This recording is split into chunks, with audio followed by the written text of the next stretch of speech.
Quit your job. Good morning, Alicia. I need some boxes. Do you have any? Boxes. Why do you need boxes, Marco? Well, I quit my job yesterday. That's why I need the boxes. What? You quit? Why would you do something like that? You've been working here for over 5 years. I know, Alicia, but there were several reasons that led me to this decision. I felt underutilized and I lacked passion for the work. Moreover, the work environment was unhealthy for me. I can't believe it. I plan to work here for a long time and grow professionally. I want to be promoted and earn more money. I used to think like you, Alicia, but sometimes it's important to recognize when it's time to move on. If you're not challenged, not following your passion, or if there are no growth opportunities, it might be worth considering a change. I understand your perspective, but I believe this company will help me achieve my professional goals. I think if I work hard enough, I will get promoted eventually.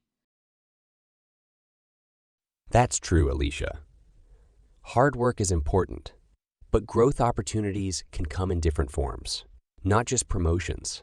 It could be working on new projects, learning new skills, or even taking on leadership roles.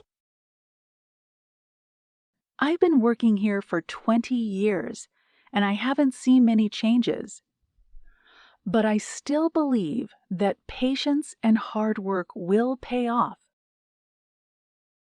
It's admirable that you have such dedication, Alicia. However, sometimes it's essential to assess if your personal values align with the organization's values, and if the work still brings you joy. Well, I do feel overwhelmed and stressed sometimes, but I think that's part of any job. I'm not ready to quit just yet. That's understandable, Alicia. It's crucial to recognize your limits and ensure you're not heading towards burnout. If your work consistently feels overwhelming and you're no longer finding joy in it, it might be worth exploring other opportunities. I appreciate your advice, Marco. But for now, I think I'll continue here and see how things go. Maybe we can catch up later and discuss this further over a cup of coffee. Of course, Alicia. I'd be happy to meet and chat anytime. Remember, if you ever feel the need to explore other options, don't hesitate to reach out. Take care. Thank you, Marco. I'll keep that in mind. See you later. Take care, Alicia. Best of luck with your career. Family life. Hi, Dad. It's so good to see you again. I'm really happy today. Oh, why is that, my child? You seem particularly joyful. Well, Dad, I've found the love of my life. She's the most amazing person in the world. That's wonderful to hear, my dear. Tell me more about her. She's beautiful, Dad, both inside and out. We spend so much time together, and I can't get enough of her. You should have seen us when we first met. It was magical. I'm glad to hear that. What does she do for a living? She actually works with me at the office, Dad. She's my assistant, but not just my personal assistant. She's the main assistant for the entire office. She's so dedicated and hardworking. That's impressive, considering her background. How did she manage to get such a good job? Dad, she comes from a poor family, but she never let that stop her. She worked really hard, studied, and improved herself. Her determination paid off, and now she's excelling in her career. I see. Have you met her parents and siblings?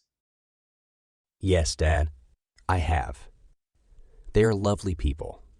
Despite their hardships, they are kind-hearted and welcoming. I feel blessed to be a part of her life and her family's life. Well, it's good that you've met them, and they've accepted you. So, what have you been doing together recently? We've been enjoying each other's company, Dad. Last weekend, we went to a fancy restaurant and had a delicious dinner. It was a memorable evening. Oh, and guess what? I've been teaching her how to drive too.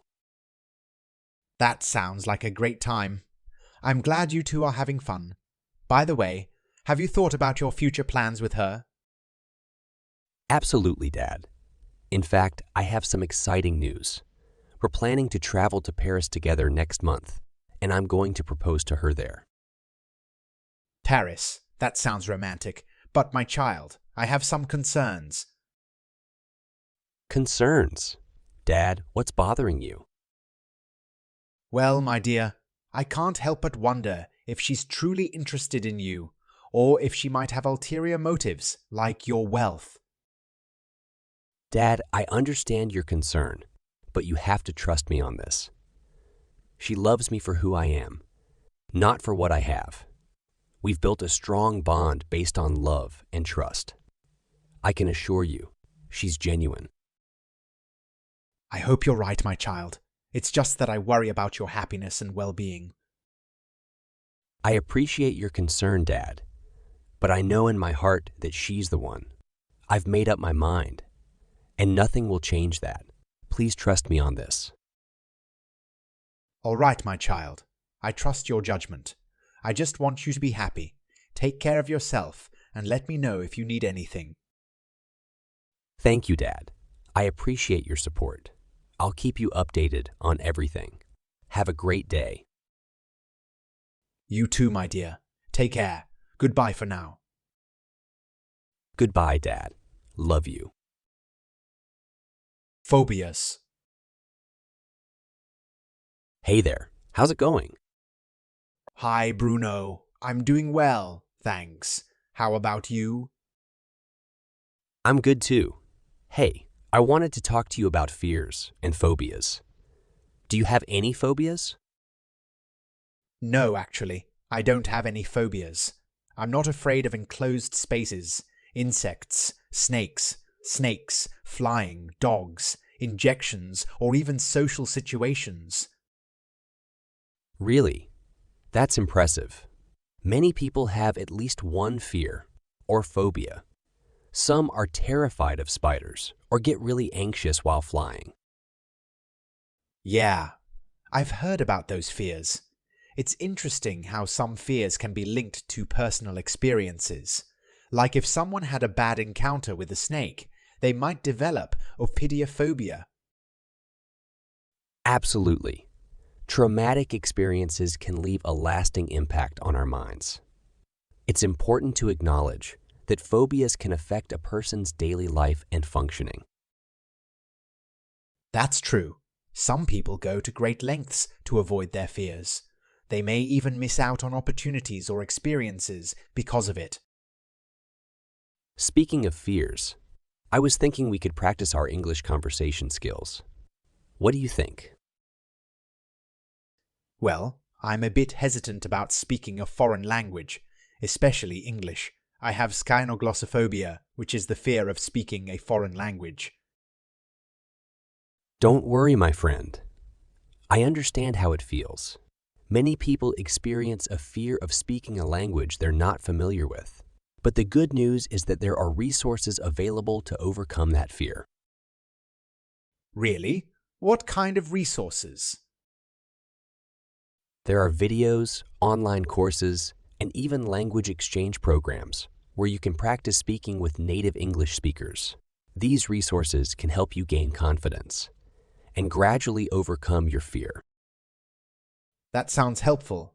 Do you have any specific recommendations? Absolutely. I can share some videos and links with you. There are YouTube channels that offer tips on overcoming language fears and building confidence in English. You can subscribe to those channels and watch their videos at your own pace. That would be great. I'm open to trying new things and working on my fear. It's about time I conquer it. That's the spirit. Remember, facing our fears is the first step towards personal growth. Don't hesitate to share these resources with others who might also benefit from them. I will definitely do that. Thanks for understanding and offering your support, Bruno. Let's start this journey together. You're welcome. I'm here to support you all the way. We'll make progress together. And soon, speaking English will be something you'll look forward to.